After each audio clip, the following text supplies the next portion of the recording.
사실 대미 협상력을 높이려면은 한국 정부가 국민들의 지지를 높게 받으면 되거든요. 근데 지금 선생님이 얘기하신 것처럼 현재 윤석열 정부의 지지율이 올라갈 가능성이 없고 더 떨어지면 떨어졌지 더 개선 가능성은 없을 것 같습니다. 그런 면에서는 뭐 빨리 끝내야 된다라고 하는 견해에 대해서는 동의합니다. 근데 이제 어떻게 하는지는 별개의 문제고, 그다음에 주한미군 문제 같은 경우는 이미 이제 28,500명인데 뭐 트럼프는 자꾸 4만 명이라고 하지만 28,500명인데 이미 미국 해외 재배치 계획에 따라서 한 6,500명 정도는 이제 뺄 계획이 있는 걸로 알고 있습니다. 시간의 문제지. 그리고 지금 필리핀에 4개 군사기지가 신설돼서 여기에 이제 해군기지 2개, 공군기지 하나, 육군기지 하나가 있기 때문에 아마 여기에 이제 주한미군이 빠지면 글로 갈 거라고 봅니다. 근데 이거는 이제 기본적인 거고요. 이제 국방수권법에 의해서 22,000명은 제한돼 있기 때문에 이하로 줄일 때는 미 의회의 동의를 받게 돼 있기 때문에 이걸 통과하려면은 이제 현재 미 상하 양원을 공화당이 장악하게 되면은 어느 정도 융통성이 있습니다. 그래서 그 이하로 줄어들 가능성이 있습니다. 그래서 제가 예전에 본 보고서로는 미국이 구상하고 있을 때 주한미군의 최소 병력은 12,000명 정도까지는 12,000명만 남겨놓고 줄일 수 있다라고 판단한 걸로 제가 봤거든요, 예전에.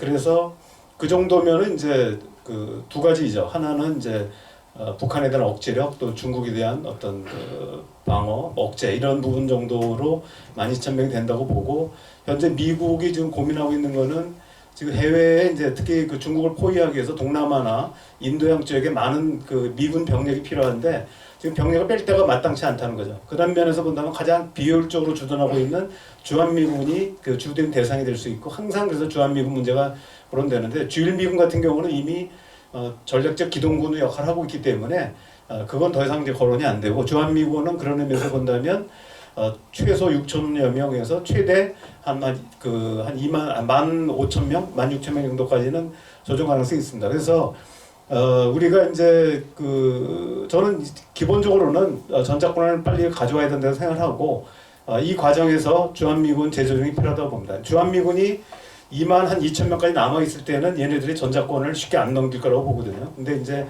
12,000명 이하로 그 정도 선으로 떨어지게 되면 전작권을 유지할 명분이 없습니다. 그래서 저는 이제 그런 우리의 이제 시민운동이나 이런 데서는 전작권 완화한 환수를 빨리 계속 촉진해야 된다고 생각하고, 주한미군 철수 카드를 하면은 지금 트럼프가 먼저 얘기를 했어요. 방위비 안 올려주면 주한미군 완전 철수하겠다고 이미 얘기해놨기 때문에 뭐 지금 얘기하신 대로 그럼 그렇게 하자라고 할 수 있는데, 윤석열 정부가 그럴 배짱이 있을지 모르겠어요. 왜냐면 자기 지지 기반들이 뭐 난리 날 거라고 보기 때문에 아마 그런 좀 이제 윤석열 정부 하에서는 쉽지 않지 않을까 생각합니다. 트럼프 행정부에서는 주한미군 철수 카드가 아닌 형식이지 않을까요?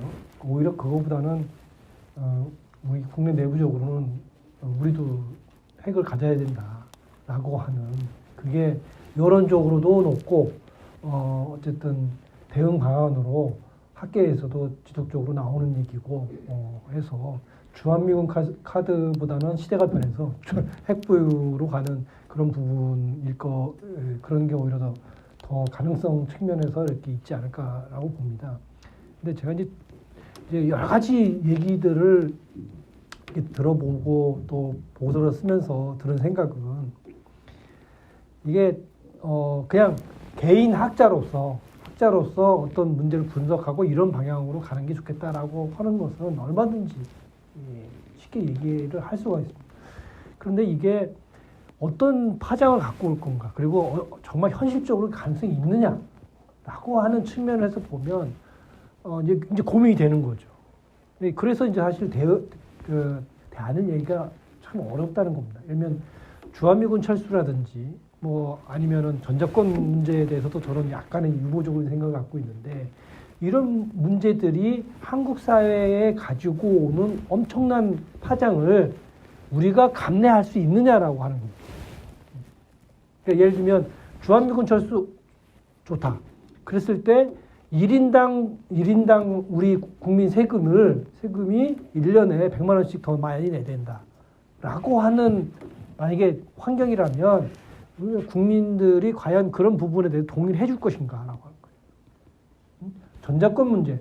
전자권을 찾아오는 건 명분적으로도 맞고 우리 자존심이라고 하는 측면에서도 맞고 다 좋다는 거죠. 그런데 전자권 전환하는 과정에서의 이 비용 문제나 또는 오히려 현 단계에서는 전자권 이양 문제가 남북 간의 군사 충돌 위험성을 높인다라고 하는 그런 측면에서 봤을 때 이게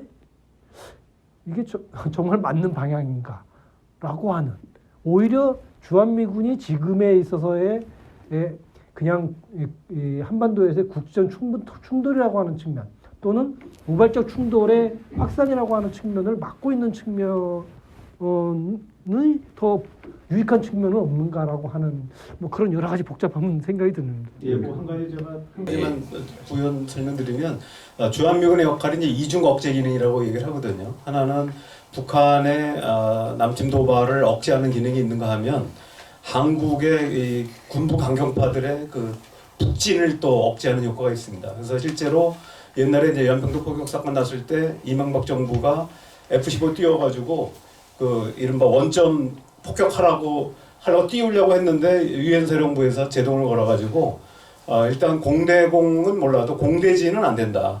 그래서 이른바 비례성의 원칙에 의해서 한국군이 과잉 대응하면 된다고 해가지고 저지한 바가 있거든요. 그러니까 사실은 이게 지금 이제 그 정박사님이 얘기했죠. 저는 계속 전자권 전환을 계속 오래전부터 주장해 왔지만 사실 그런 우려가 있어요. 그러니까 민주정부가 집권했을 때는 문제가 안 되는데 이 거꾸로 보수 정부가 집권하게 되면 오히려 이게 이제 바로 즉각적으로 보복을 하는. 그러니까 예를 들면 2022년 12월 달에 북한이 이제 드론을 우리 쪽에 보냈다고 해가지고 바로 윤석열 정부가 또 보냈거든요. 평양으로.